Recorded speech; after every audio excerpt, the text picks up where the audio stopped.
오늘부터 우리는 요나서의 말씀을 함께 묵상하게 됩니다. 요나는 북이스라엘 여로보암 2세 때 활동했던 선지자였습니다. 열왕기하 14장 25절은 이렇게 말씀합니다.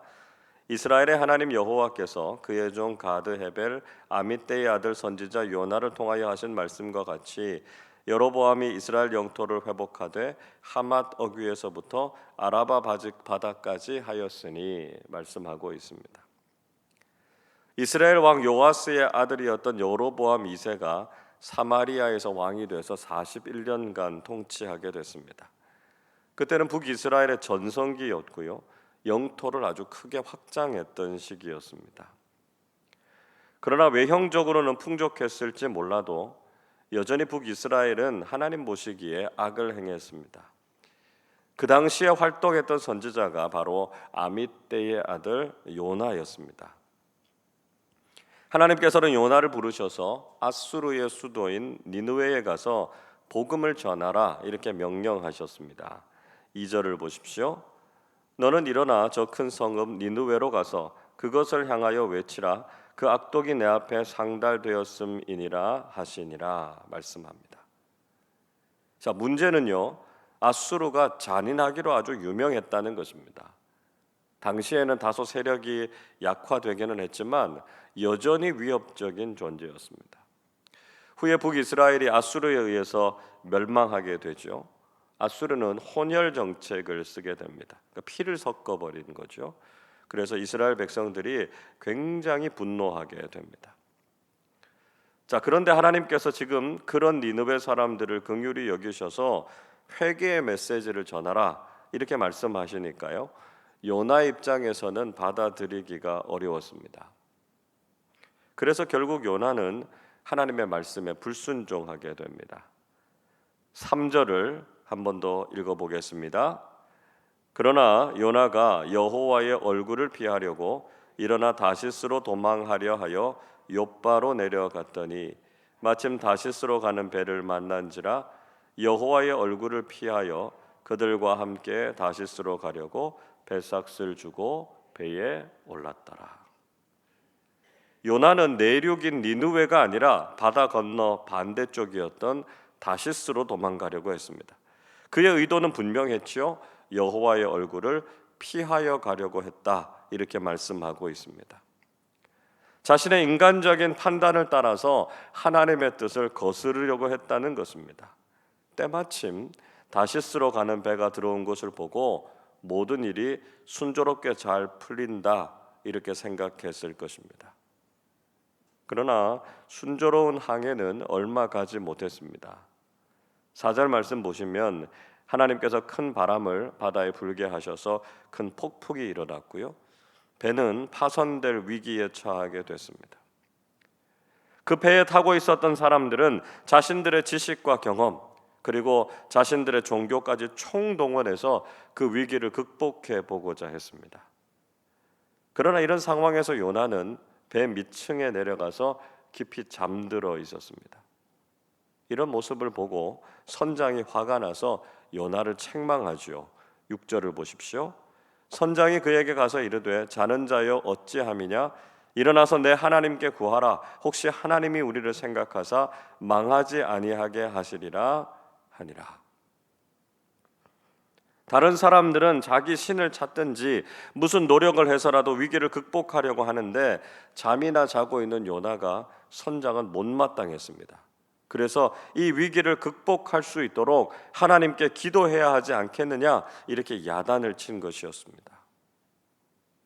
혹시 오늘을 살아가는 우리의 모습이 선장의 책망을 받고 있는 요나의 모습은 아닌가 하는 생각을 지울 수 없습니다.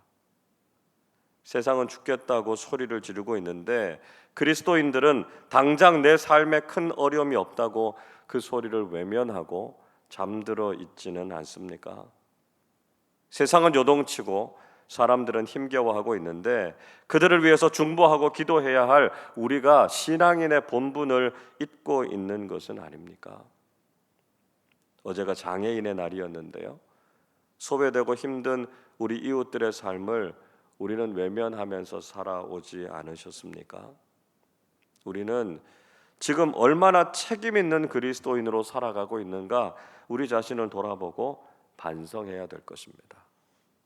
그래도 감사한 것은 우리 교우들이 우크라이나 전쟁 지역과 산불 피해 지역 돕기 위해서 헌금했는데요. 700만 원 넘게 헌금해 주셨습니다. 인생의 풍랑 가운데 있는 우리 이웃들을 돌아보고 기도하면서 나누고 섬기는 삶을 실천하는 우리 모두가 되실 수 있기를 바랍니다. 배에 타고 있는 사람들은 과연 이 재앙이 왜 자신들에게 임하게 된 것인가 알고 싶어 했습니다. 그래서 제비를 뽑아서 누구 때문에 이런 재앙이 일어나게 되었는지를 가려내려고 했습니다. 제비가 요나에게 뽑혔죠. 요나는 그 이유에 대해서 사람들에게 솔직하게 말하고 있습니다. 9절 말씀 보시면 요나는 자신이 히브리인이고 바다와 육지를 지으신 여호와 하나님을 경외하는 자다 이렇게 소개했습니다. 그리고 이 모든 재앙은 자신이 하나님의 말씀에 불순종해서 일어난 것이다 이렇게 실토했죠. 10절 말씀을 보십시오. 자기가 여호와의 얼굴을 피함인 줄을 그들에게 말하였으므로 무리가 알고 심히 두려워하여 이르되 내가 어찌하여 그렇게 행하였느냐 하니라. 요나는 자신이 하나님의 얼굴을 피해서 니느웨가 아닌 다시스로 도망쳐 왔기 때문에 이 모든 일들이 일어나게 된 것이다 이렇게 말해 주었습니다. 그러자 이 이야기를 듣고 있던 무리들은 왜 그렇게 했느냐고 오히려 꾸짖었습니다. 이것이 얼마나 부끄럽고 본이 되지 못하는 모습입니까?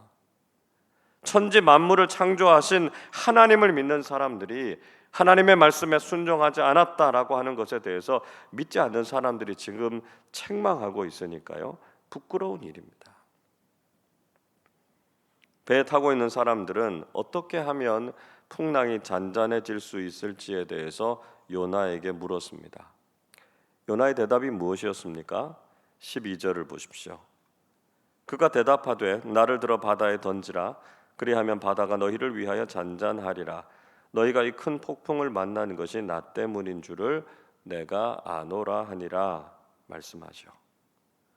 요나는 자신을 들어서 바다에 던지라고 말했습니다. 자기 때문에 일어난 일이기 때문에 자신을 바다에 던지면 폭풍이 잔잔해질 것이다 이렇게 말해 주었습니다. 여러분의 생각은 어떻습니까? 정말 요나의 대답이 이 문제를 해결할 수 있는 방법입니까? 아니죠. 이건 절대로 해결책이 될 수 없습니다. 풍랑이 잔잔해지려면 요나가 하나님의 말씀에 순종하면 됩니다. 그러니까 요나가 니느웨로 가서 복음을 전하면 문제가 해결되는 것이지 요나를 바다에 던진다고 해서 문제가 해결되는 것이 아닙니다. 그런데 지금 요나가 무슨 말 하고 있는 겁니까? 요나는요 자신이 죽으면 죽었지 하나님의 말씀에 순종해서 니느웨로 가지 않겠다는 거지요. 회개의 메시지를 전하지 않겠다는 것이었습니다. 요나는 죽음의 위기가 찾아왔지만 여전히 하나님께 불순종하는 모습을 보였다는 것입니다. 사실 배에 타고 있었던 다른 사람들도 요나의 말에 동의하지 않았습니다. 그래서 13절 보시면 그 사람들도 요나의 말대로 하지 않았고요. 배를 육지로 돌리려고 노력했다 이렇게 말씀하죠. 그러나 그들은 도저히 그 풍랑을 이기지 못했습니다. 그래서 14절 이렇게 말씀합니다. 무리가 여호와께 부르짖어 이르되 여호와여 구하고 구하오니 이 사람의 생명 때문에 우리를 멸망시키지 마옵소서. 무죄한 피를 우리에게 돌리지 마옵소서. 주 여호와께서는 주의 뜻대로 행하심이니이다. 배에 타고 있었던 사람들도 요나를 바다에 던지는 것이 해결책이 아니다라고 하는 것을 알고 있었습니다. 그러나 자신들은 어찌할 도리가 없었습니다. 그래서 요나 때문에 자신들을 멸망시키지 마시도록 간구하면서 결국은 요나를 바다에 던졌습니다. 그렇게 요나를 바다에 던지니까요 풍랑이 잔잔해졌습니다. 16절 보시죠. 그 사람들이 여호와를 크게 두려워하여 여호와께 제물을 드리고 서원을 하였더라 말씀합니다. 오히려 요나보다 그 배에 타고 있었던 사람들이 하나님을 더 두려워했고요, 하나님을 경외했다라고 하는 것을 보여주고 있습니다. 이런 요나를 보고 계시는 하나님의 마음이 어떠셨을까요? 정말 이렇게 불순종하고 고집이 센 요나를 자기 말대로 죽도록 내버려 두고 싶지 않으시겠습니까? 그러나 하나님은 우리의 생각을 뛰어넘어서 긍휼을 베풀어 주시는 하나님이시다라고 하는 것을 보여주고 있습니다. 17절 말씀을 한 번 더 같이 읽겠습니다. 여호와께서 이미 큰 물고기를 예비하사 요나를 삼키게 하셨으므로 요나가 밤낮 3일을 물고기 뱃속에 있으니라. 하나님께서 이미 큰 물고기를 준비하셨습니다. 하나님께서는 요나가 불순종할 것을 벌써 알고 계셨고요, 죽어도 하나님의 말씀을 따르지 않을 것이다 라고 하는 것도 알고 계셨습니다. 그러나 하나님께서는 포기할 마음이 없으셨습니다. 요나를 고쳐서라도 다시 니느웨의 선교사로 보내고자 하셨습니다. 그를 향한 한량없는 자비와 긍휼을 베푸셔서 그의 완고한 마음을 녹여내려고 하셨던 것이죠. 그 하나님을 경험하게 될 때 누구라도 변화될 것이다 라고 하는 것을 하나님께서 아셨기 때문이었습니다. 여러분, 요나의 모습은 오늘 우리의 모습과 별로 다르지 않습니다. 아무리 하나님의 명령이라고 하더라도 우리가 인간적으로 따르고 싶지 않은 명령이라면 거부하려고 하는 마음이 우리에게도 있지 않습니까? 하나님의 그 깊은 사랑을 우리가 다 이해하지 못하고 내가 죽어도 그렇게 못하겠다고 고집을 부리고 있지 않습니까? 심지어는 세상 사람들조차도 예수 믿는 사람들이 왜 저렇게 사느냐고 혀를 차고 있는 현실을 우리도 대하고 있다는 것이죠. 우리는 자신이 옳다고 주장하면서 살 것이 아니라 우리가 얼마나 부족하고 고집이 센 사람들인지를 회개해야 한다는 것입니다. 그런 우리를 향해서 그 크신 자비와 긍휼을 베풀어 주시고 우리에게 다시 한번 기회를 주시는 하나님께 감사해야 합니다. 그리고 이제는 하나님의 뜻을 깨달아서 기쁨으로 순종하는 사람들이 되어야 합니다. 오늘도 우리를 향하신 하나님의 부르심을 기억하고 하나님의 말씀에 온전하게 순종하는 우리 모두가 되시기를 주님의 이름으로 축원합니다. 기도하겠습니다.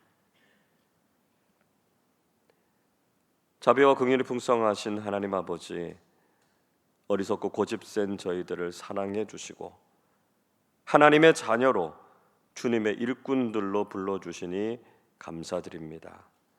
그러나 저희들도 요나처럼 불순종하고 내 기준으로 하나님의 뜻을 판단하려고 했던 교만함이 있었음을 용서하여 주시옵소서.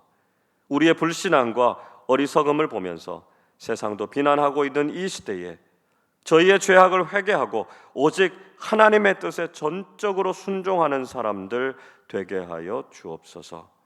우리의 생각에 이해가 되지 않는 명령일지라도 주님의 뜻대로 행하게 하시고 우리만이 아니라 모든 사람들을 사랑하시는 주님의 마음을 전하고 나누는 사명 잘 감당하게 해 주옵소서.